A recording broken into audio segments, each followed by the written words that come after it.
Life.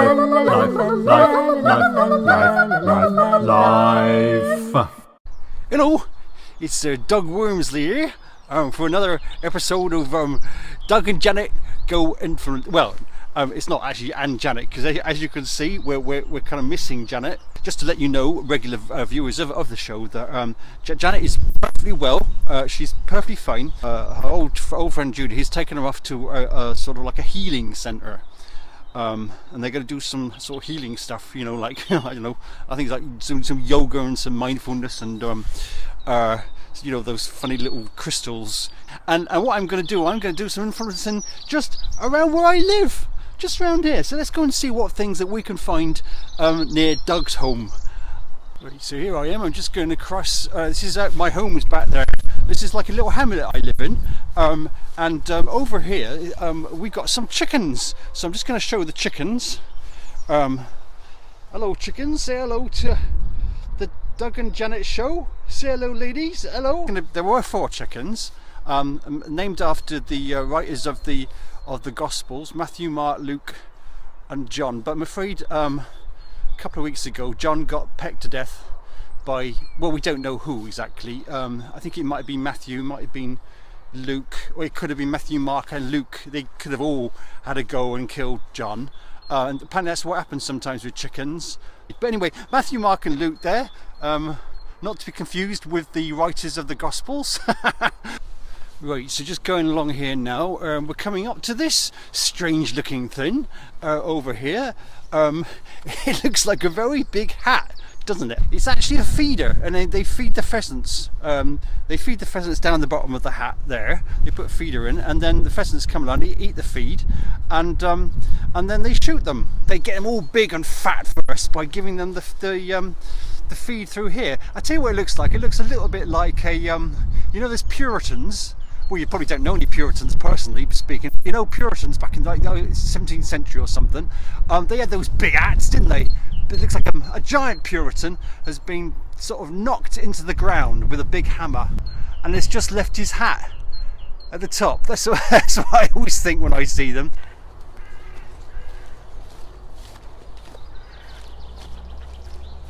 Right, so here I am. I'm set down here, right in front of this beautiful little lake that's quite near my house. I think if Janet were here, she'd love this, because she likes kind of mystical places, like that wood we went to the other day, and this is quite mystical. You know, that Arthurian legend about the Lady of the Lake, and you can imagine her sort of coming, you know, popping up in the middle of the lake with a big sword and say, "Oi, Doug, here it is, catch this, go on, hey." I mean, you know, obviously it's, you know, that it's a legend. It's not actually gonna, right, you know, happen like that. Let's say Janet would love it, but she's obviously out and about with her friend Judy. Janet and Judy. sounds a bit like some sort of puppet show, doesn't it? Janet and Judy puppet show, or more likely those two Muppets. Muppet show. I'm missing Janet doing this. It's not quite the same. Here we go. It's lovely out here. Oh, Janet's missing a very special day. I do hope that you know, Janet and Judy aren't doing any influencing, because that'd be a bit weird, wouldn't it? I don't think they would, because obviously me and Janet are a team, aren't we? Team Doug and Janet.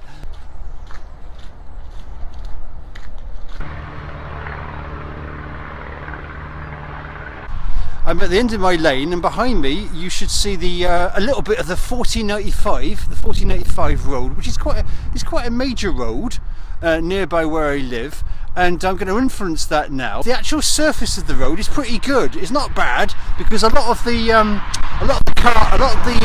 roads around here are full of potholes, but it's not too bad around here. So that's a plus for this bit of the 1495. So you can hear it's quite a busy road here. You get a lot of backup of traffic, and I find it so hard sometimes to get out of the road onto the main road. And also there's all these lorries. Look at that lorry behind me. Look, big lorry there, wrong way, there we go. Get a lot of lorries, and they're a bit dirty and a bit noisy, to be honest. You know, the road surface good.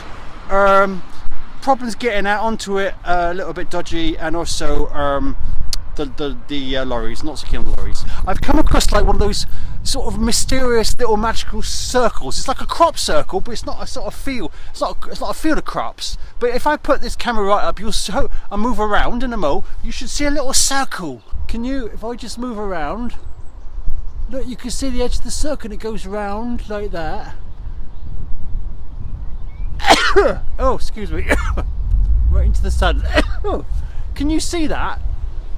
I mean, Janet would love that. It's a proper little magical circle. The only problem about this little way we're going now is that they've got a couple of dogs, and they kind of scare me a little bit, these dogs. Those dogs are very close now, and hopefully those dogs are, you know, on a long leash. At least they're tied up somewhere, I hope. Otherwise this might be Doug signing off for good. Oh, and then Janet would have to do my, you know, little talk at the church, saying, you know, how much, you know, give a little, was it obituary or something? No, it was a talk, whatever they talk about when you've died. Janet would have to do that about me, wouldn't she? Because she's my, you know, she's my best friend and everything. And it would be quite a weird way to go, wouldn't it? Mauled to death by a couple of Labradors. Do you see over there, right? You can see that cabin in the woods. Cabin in the woods. It's a bit spooky, isn't it? And the funny thing is, like, you know, when I do this walk with Janet, which I do quite often, you know, we always have a bit of a giggle because she says that that's probably full of them Walking Dead. You know, there's zombies. She imagines they're all locked up there, and if we opened up if we got the lock off, all these Walking Dead would just kind of walk out slowly into the countryside. It would be quite scary. So we always kind of like have a bit of a laugh and sort of spook each other a little bit about that. And you know, if she was here today, and obviously she isn't, but she'd probably say that. It's not quite the same thinking about it when she's not here, to be honest. I was just thinking about, you know, last time I went out with Janet, she forgot to actually push the record button more than once, to be honest, 2 or 3 times, and at one point she made a photo instead of a video. As far as I know, that's not such an issue today with my inferencing. I've been pushing the button carefully and everything, and I think you'll probably notice, you know, a bit more coverage than we normally get because I've been operating the camera a bit more properly. Sounds a bit bitchy. I'm not being bitchy or anything. I mean, Janet will see the funny side of that.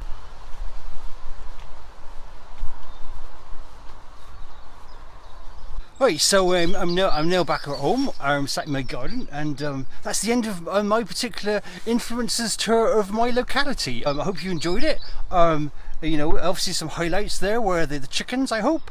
The lake was rather lovely, I think, and also it might be quite useful for you if you ever come around these parts and you see that difficult junction I have there between our lane and the A49/5. But as I say, the road itself is in good condition. I must say that. Positive there for the local highways people. It's been a bit odd too. It's been a bit of an odd time because obviously Janet's not here, and so we don't have that kind of banter going on. I just banter with myself.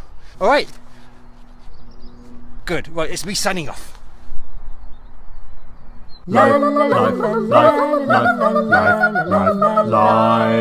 Life.